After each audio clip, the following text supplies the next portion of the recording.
natural nga yung meron kang crush o meron kayo na-appreciate yung beauty, 'di ba? O yung kagwapuhan ng isang tao, okay lang 'yan. Basta doon lang sa gusto ko lang kahit nakakausap pa kita.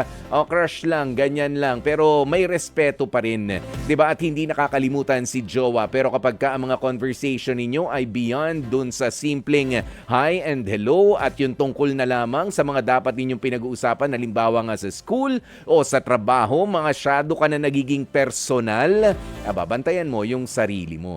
'Di ba? Ikaw lang naman din ang makakapagbantay sa sarili mo kung sakasakali. Kahit ano pa naman pamimigil ng jowa mo na wag ka magka-crush kay ganito, kay ganyan. Kapag ka napakalakas na ng emosyon, mapipinggilan nga ba talaga ng mga warning na yon ng mga sinasabing yan ng jowa mo? Kaya kung talaga mahal mo ang jowa mo, 'di ba? Hindi man siya ang pinakamaganda o pinakagwapo sa paningin mo dahil nga meron kang crush na iba.